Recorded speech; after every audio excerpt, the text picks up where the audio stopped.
स्वागत है आप सभी का मेरे चैनल में। आज हम कर्मभूमि उपन्यास का सारांश पढ़ेंगे, तो चलिए शुरू करते हैं। कर्मभूमि उपन्यास प्रेमचंद्र द्वारा रचित एक यथार्थवादी उपन्यास है। कर्मभूमि अर्थात व्यक्ति का कर्म क्षेत्र।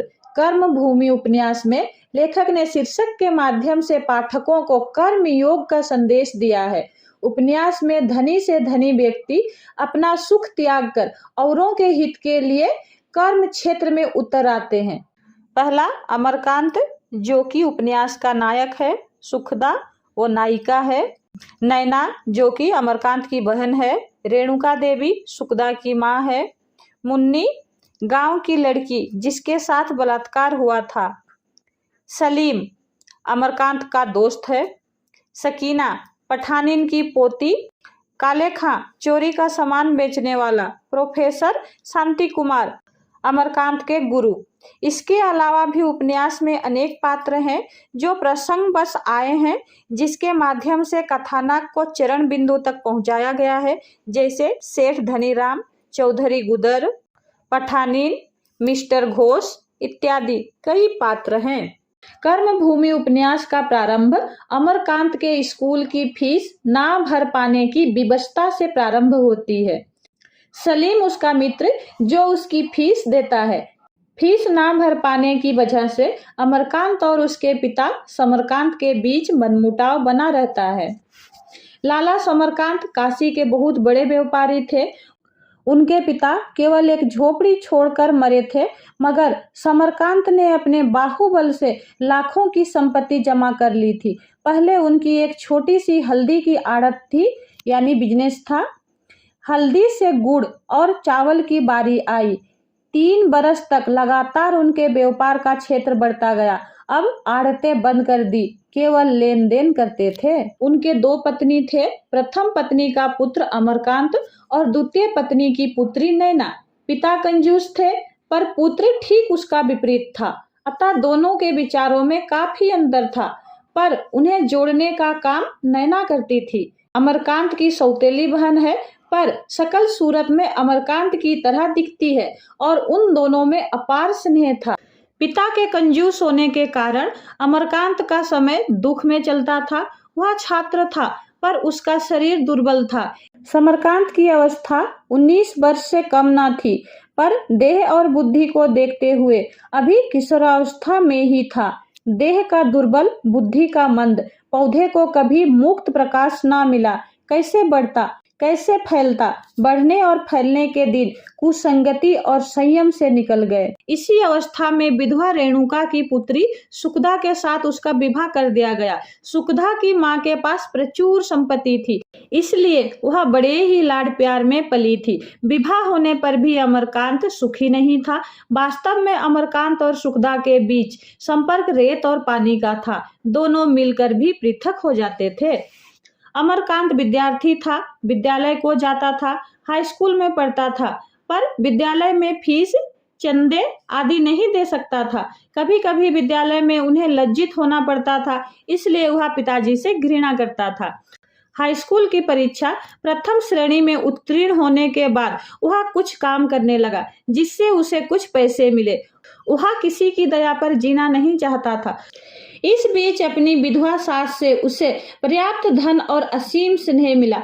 इस आधार से कुछ दिनों तक पत्नी सुखदा के साथ संपर्क घनिष्ठ होने लगा। उनका एक बेटा भी हुआ, पर वह बेटा भी उन दोनों के रिश्ते को जोड़ ना सका, जिसका नाम था रेणुकांत। सुखदा के कहने पर वह अपने पिताजी के दुकान पर बैठने लगा, पर उसे इससे शांति नहीं मिला। उस समय देश में स्वाधीनता के लिए आंदोलन चल रहा था। कॉलेज में पढ़ने वाले अपने मित्र सलीम के साथ वह स्वाधीनता आंदोलन में शामिल हो गया। इसके पीछे अपने कॉलेज के प्रोफेसर शांति कुमार का प्रोत्साहन भी था। वह क्रांतिकारी के रूप में परिचित हो गया। कांग्रेस कमेटी के सदस्य भी बन गए। वह गांव में साधारण जनता तथा किसानों की निर्यातना को देखकर अंग्रेजों के अत्याचार को भी देखा। लोगों की रक्षा के लिए शपथ लिया। दुकान पर बैठने से बहुत सारे लोगों के साथ उसकी भेंट हुई। जिसमें डाकू काले खां और पठानिन थे। कभी कभी पठानिन को घर छोड़ने अमर उसके घर गया। वहां पठानिन की पोती सकीना से उसकी मुलाकात हुई, जिसने अपनी ओर अमर को आकर्षित किया। सकीना के साथ बार बार उसकी भेंट होती है और उसका मन उसकी ओर चला जाता है। अमर व्याकुल हो उठता है। वह सकीना को अपनाना चाहता है, पर विवाह और धर्म के कारण उसकी आशा पूर्ण नहीं होती। सलीम उसे समझाता है। वह सलाह देता है कि वह सकीना से कहीं दूर चले जाए। सकीना भी अमर को धोखा देना नहीं चाहती। वह भी मां के द्वारा तय किए हुए विवाह को अस्वीकार कर देती है और जीवन भर अमर की पूजा करने का संकल्प कर लेती है। एक दिन की घटना है। अमर दुकान पर बैठा था। दो गोरे और एक मेम सोने की जंजीर बेचने के लिए उसके दुकान पर आए और जंजीर बेचकर चले गए। रास्ते में एक भिखारिणी उनकी हत्या कर दी। जब वह पकड़ी गई तब उसने बलात्कार के बदले के लिए हत्या करना स्वीकार की। जनता मुन्नी यानी भिखारिणी को समर्थन किया। विचार चला अमरकांत, प्रोफेसर शांति कुमार और सलीम मुन्नी को अपराध मुक्त कराना चाहते हैं। मुन्नी मुक्त हो गई, पर वह घर जाने से इनकार कर दी। वह पति और पुत्र को दूर रखना चाहती थी। अमर पाश्चात्य शिक्षा प्रणाली का विरोधी था, इसलिए वह डिग्री की परीक्षा में नहीं बैठता है। वह म्यूनिसिपल बोर्ड को निर्वाचित होता है। दुकान पर बैठने को पिताजी को कह दिया। पिताजी से बातचीत हुई। पिताजी उसे घर से निकाल दिया। अमर, उसकी पत्नी सुखदा और उसकी बहन नैना अलग रहने लगे।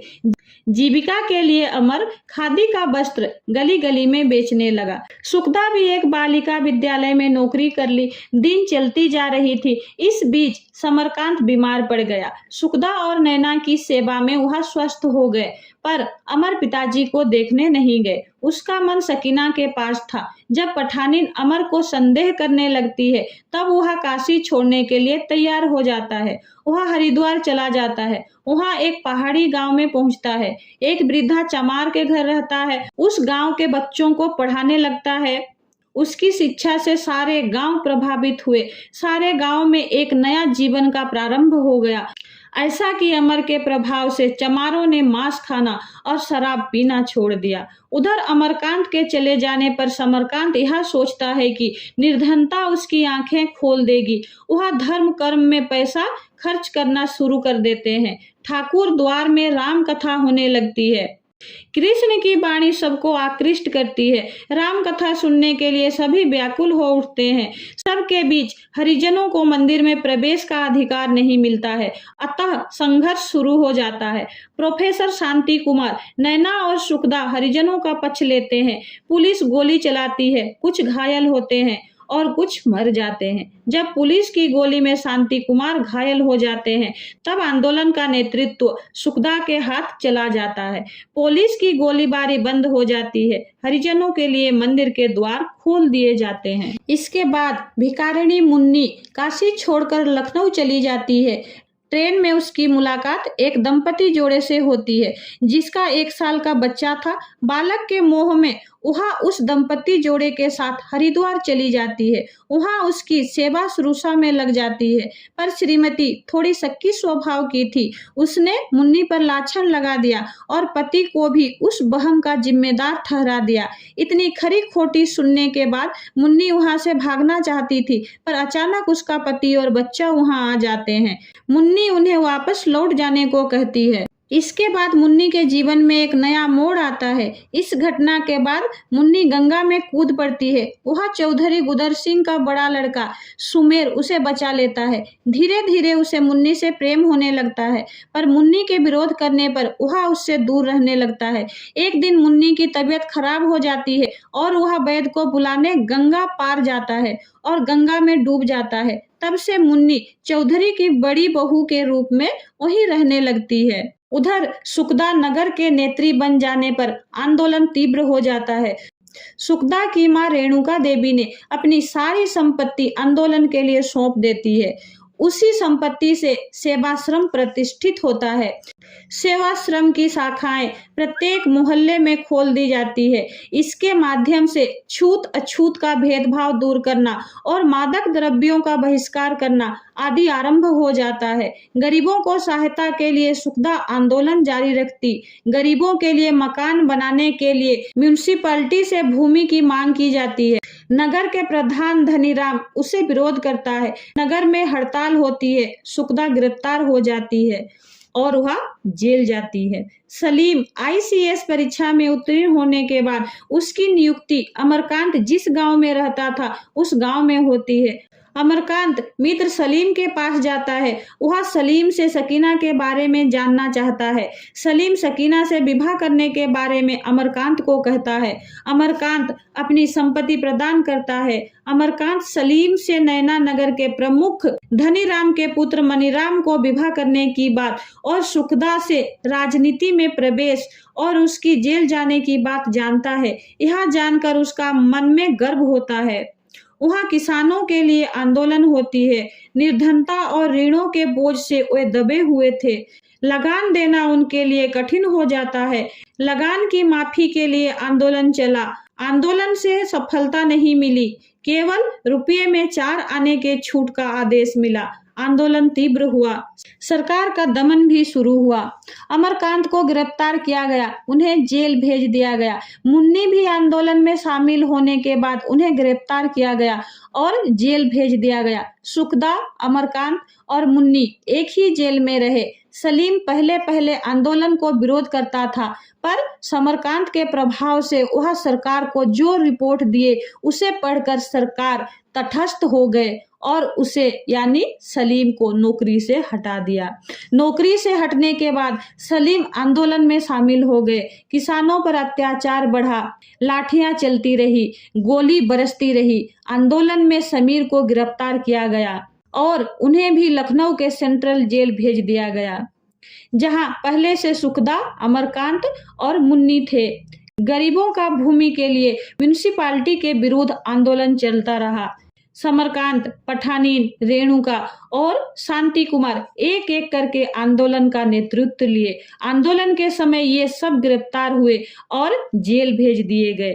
आंदोलन के समय मनीराम अपनी पत्नी नैना को गोली मार देता है। इससे बोर्ड को गरीबों को भूमि देने का निश्चय करना पड़ता है। संग्राम का अंत होता है। जेल में अमर और सुखदा की भेंट होती है। अमर अपने भूल के लिए सुखदा से माफी मांगता है। सेठ धनीराम गवर्नर के आदेश पर सुनाते हैं कि सारे कैदी छोड़ दिए जाएं तथा एक कमेटी आगे के कार्यक्रम का निश्चय करे।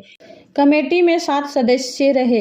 ये समर, सलीम, 2 सरकारी आदमी और अमर के 3 सहयोगी। अमर ने सुखदा को जीवन दीप माना और पिता से क्षमा याचना की। सलीम और सकीना का विवाह निश्चित हुआ। उसके बाद अमर घर नहीं गए। सुखदा के साथ हरिद्वार के पास उस पहाड़ी गांव में रहे जहां से अमर पहले आंदोलन शुरू किया था। धन्यवाद।